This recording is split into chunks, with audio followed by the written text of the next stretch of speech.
Efendim sevmeyi muhakkem ruh sıfırda. Рух сектанта. Находа рух хасчита. Как это важно. Это наше прямое назначение.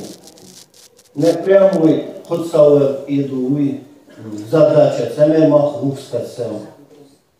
Коты кянам вас не хасте вообще цайты хай.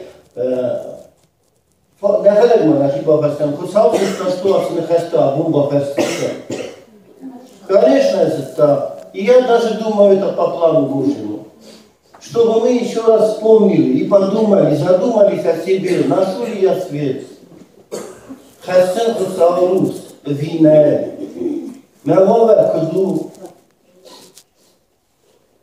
Я хотел бы, чтобы мы сегодня, Фируханом чистый мах. Давайте забудем о мире, забудем обо всем на свете. И представим себе, что мы сами находимся в этой истории, которую сейчас прочитаем. В Библии много интересных историй.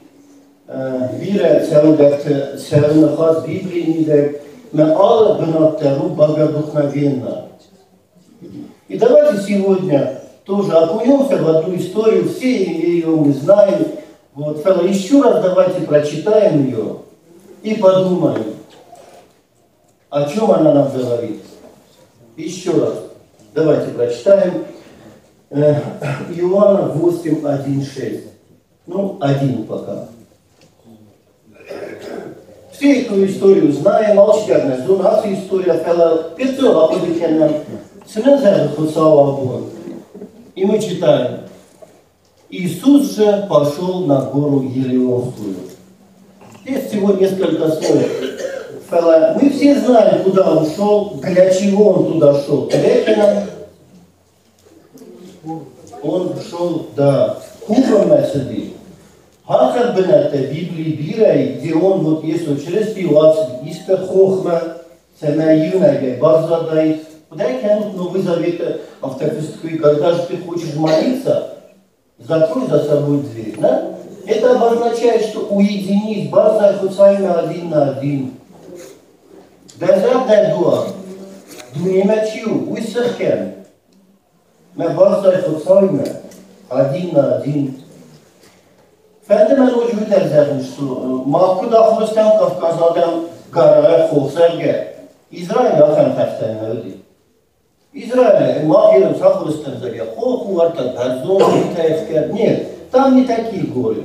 Там, в нашем понимании, холмы, возвышенности, ну, автобарзон бенаш, автозарам. Ухозан хастайна и кудмахна. Фала уединенный бенат, где нету людей, где он один с Богом. Мы знаем, как часто он проводил ночи в молитве, Христос, Сын Божий.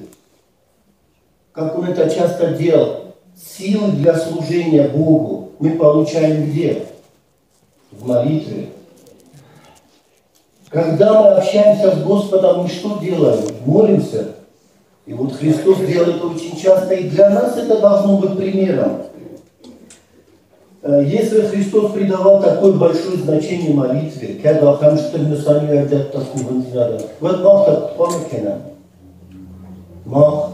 ну, это, например, что так должны думать вы все.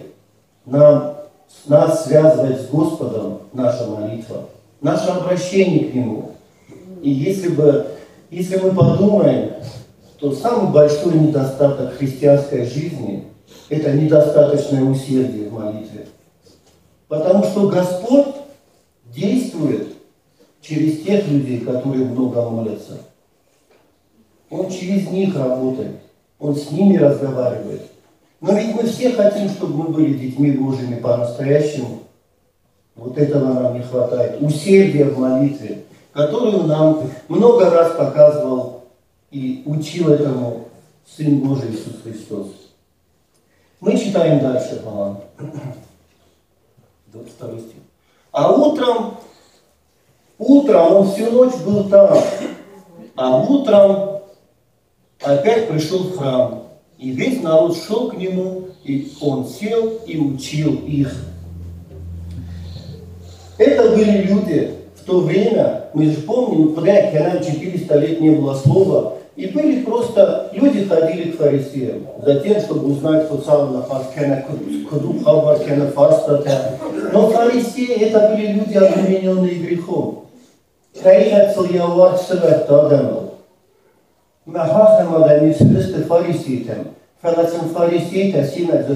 говорили с ними грубо, во всем их обвиняя.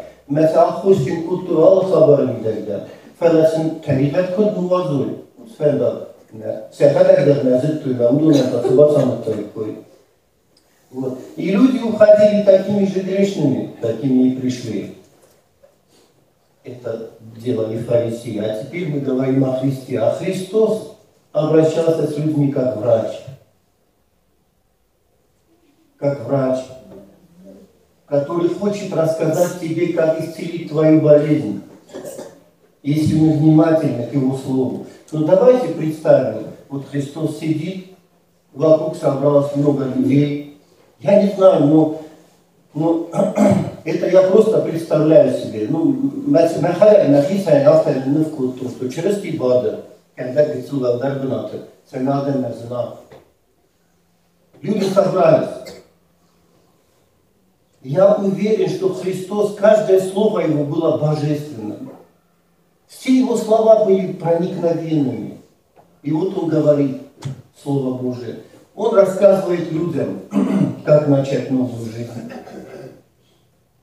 как славить Бога, как оставить грех, как жить святой жизнью, как стремиться к Богу, как славить Бога, как изменить вообще свою жизнь, вообще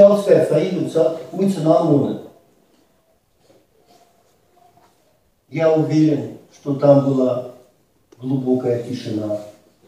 Все очень внимательно слушали, не хотели пропустить даже одного слова. Мы уверены в этом?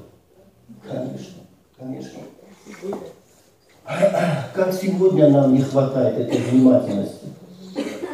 Как сегодня мы иногда приходим в церковь и уходим ни с чем. Как сегодня мы приходим и в мыслях обитаем в другом месте. А тут слышится Божье Слово. Это Божья церковь.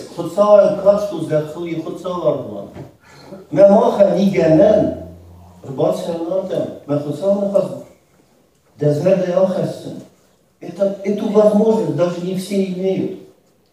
Сколько раз нам наш брат Валера рассказывал, люди находятся в таких местах, что даже не могут пойти в церковь, или не имеют книги, или не имеют о Боге. Хотят знать, но не знают. Сколько таких, а у нас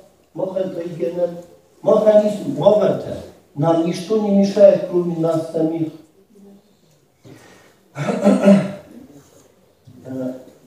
Люди хотели слушать все. И я бы хотел, чтобы мы прочитали дальше.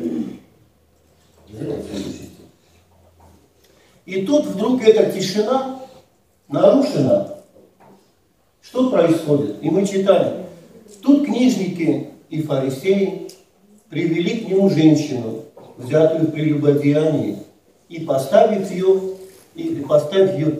посреди, дочитаем следующий тур. Сказали ему: учитель, эта женщина взята в прелюбодеянии. Итак, давайте представим себе, чтобы лучше понять, что происходит. Представим себе, как это же могло быть. Люди сидят, слушают Христа, и вдруг бедную несчастную женщину, грешницу, силой ведут на суд Христов.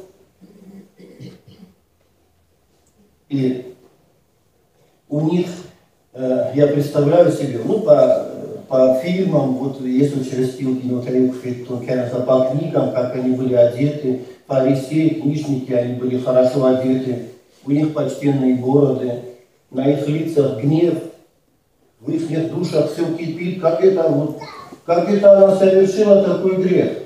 Ее ведут на суд, а они праведные, в их неправедных душах сейчас гнев, как это такой грех случился? И они хотят сделать справедливость и ведут ее на суд.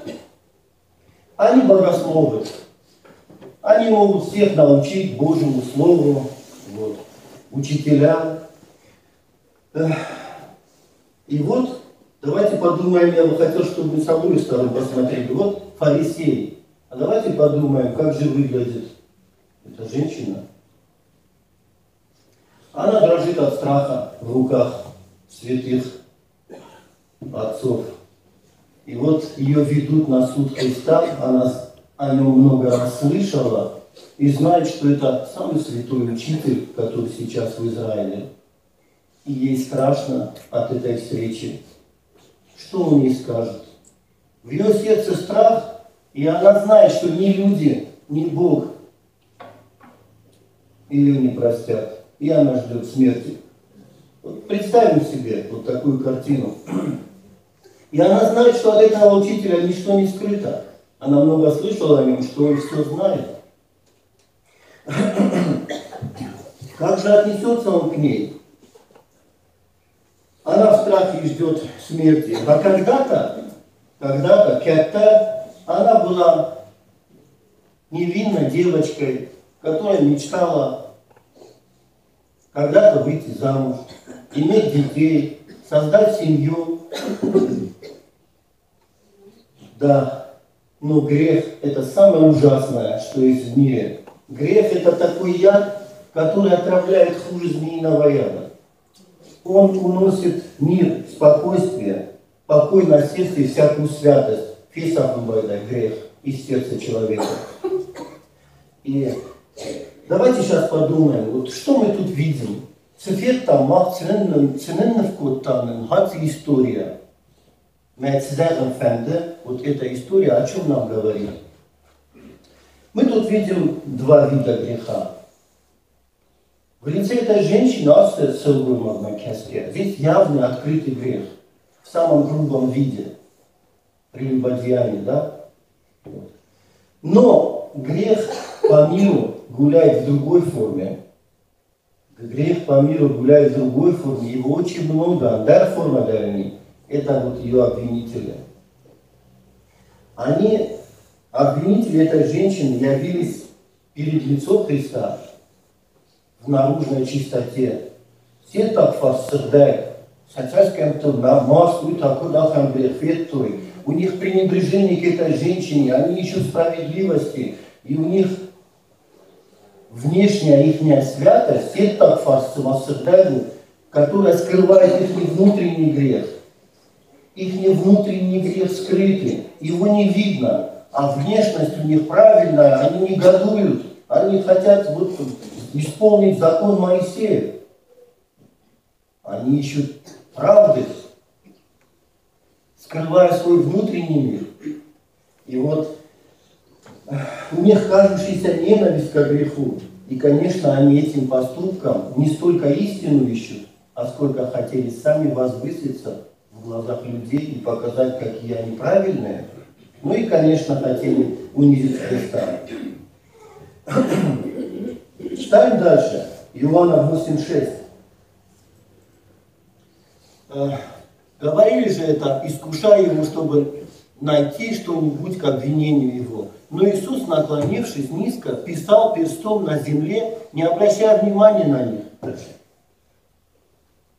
Когда же продолжали спрашивать его, то он, восклонившись, поднявший лицо, восклонившись, сказал им удивительные слова.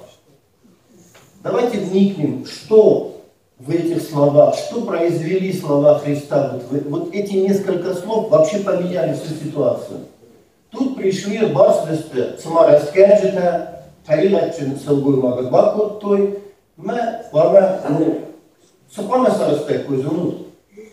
они хотели привести ее, не хотели, это хотели сделать. Они привели ее, должны были зачитать место Писания, где Моисей пишет, что таких надо побить камнями. И должны были исполнить потом это.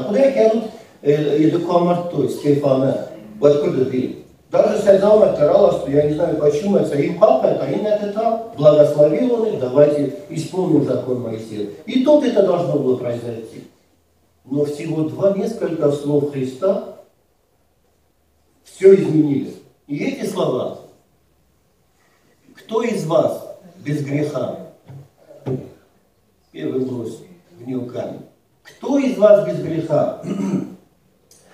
Вникнем в эти слова. Христос хочет сказать нам, вот в этих словах, что видно? Христос хочет сказать нам, что судить и наказывать имеет право только тот, кто сам чистый, святый, в котором нет греха.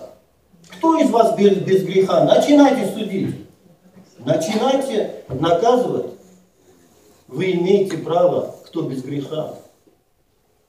Хотелось бы сегодня, чтобы эти слова проникли в наши сердца. И там разложили все по полочкам правильно, как это угодно Богу. И чтобы мы не спешили осуждать. Потому что кто из нас без греха? Это касается не только фарисеев, это касается всех без исключения людей. Этот вопрос сегодня звучит для всех. Кто из вас без греха? Начинайте судить других. Хотелось бы еще заметить, что Христос знал, что люди способны видеть чужие грехи и мало обращают внимания на свои. И фарисеи, приведшие эту женщину на суд, были озабочены ее грехом. Свои грехи их не беспокоили, в отношении себя они были спокойны. Они не собирались, они вообще не знали, не видели, что в ней что-то есть. Итак, вот эти слова заставили всех, кто там находится, задуматься не о том, кто рядом, а о себе. Кто из вас без греха? Итак, хотелось бы еще заметить, что есть болезни двух видов. То есть их много видов, но я скажу о двух видах. Есть болезни наружные. Вот я болею аллергией. Когда у меня бывает аллергия, всем бывает видно на 10 метров вперед. Я чихаю, сморкаюсь, у меня слезы идут, и у меня бывает очень плохо. Вот. Это видно. И я ищу, как это вылечить. Оно меня сильно беспокоит. Есть простуда, есть грипп, есть кожные заболевания, есть болезни, которые наружу видны. Но есть болезни, которые не видны наружу. Например, вот упаси нас всех Господь от этого, есть болезнь такая, как рак. Ее не видно никак. Ее может определить только рентген.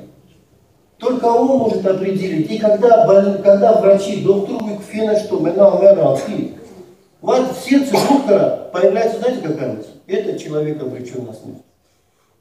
Ну, быстро это будет или поздно, но этот человек уже обречен на смерть. Все. Его никак не излечить. Вот. Для Иисуса Христа все люди, которые живут во грехе, явном или скрытом, они все осуждены на смерть. Грех в жизни человека, это значит, что этот человек разделен с Богом. Потому что со грехом, соединенным с Богом, быть невозможно. Этот человек разъединен с Богом, он живет сам по себе. И этот человек обречен на смерть, пока он в этом состоянии.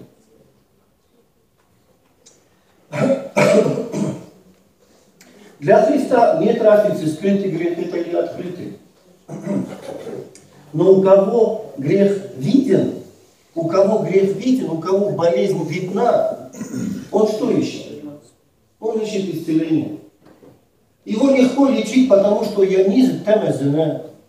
И он сам хочет исцелиться, потому что виден его болезнь видна. Но как трудно лечить того, кто носит в себе опасную болезнь, не знает об этом и думает, что он здоров. Этих людей невозможно лечить. Фарисеи, приведшие грешницу на суд, не видели себя опасно больными. Они думали, что они правильные. Они не больные, они могли видеть только чужие грехи и хотели навести порядок в чужих сердцах. Но слова Христа, кто из вас без греха, сразу поставил у них все на переворот в сердце. Они начали думать, что, знаете, произошло там. Там было много людей. Мәкератиме кастысты, раздар гораттен, ерін бамычица резулун зунгедерне, кен, удонтан мен мезуныз. Раздар аганштыр гораттен, Кайты хузетте, кайомилек талчияке алкеда зона. Да. Все всех знают, всю жизнь знают, кто в чем тоже знают. Да? И вот Христос говорит, бросьте, первый, кто из вас без греха, возьми камень и брось. И тут все подумали, сон. Что обо мне подумают? Что я о себе святым возомнил? И его начало это обличать. Я не могу бросить камень, потому что я не свят. И каждый об этом подумал. Каждый подумал об этом. И люди потихоньку разошлись. Я бы хотел сказать, вот эта ситуация с прощением была невозможна без Христа. Если бы там не было Христа, произошло бы, знаете что? То, что много раз происходило до этого. Ее бы побили камнями. Но тут пришел Христос, Он был там. А где Христос? Там прощение. Там прощение. Такой грубый грех, как прелюбодеяние. Просто давайте представим себе, нарисуем себе картину, какой счастливой ушла эта женщина из храма. Представим себе, это даже трудно представить. Она ушла счастливая. Она пришла на смерть, знала, что ее сейчас убьют камнями. Как-то в меня камень попал, не помню куда, мне так больно было, несколько дней болело. А там убивали камнями. Вот. Она ушла счастливая. Но дело в том, что счастливыми это счастье могли также получить и фарисеи. Но они не захотели обратиться ко Христу. Они ушли по своим делам. Когда все поняли, что бросить камень не удастся, то пойду. У меня что, мало дел, что ли? И пошел, каждый разошелся. А когда эта женщина осталась там, она ждала. А что скажет Христос? Может, Он все-таки ее обвинит? Ведь грех-то очень серьезный. И вдруг она услышала: и я не обвиняю тебя. Как удивительно, да? Давайте, давайте, вот можно включить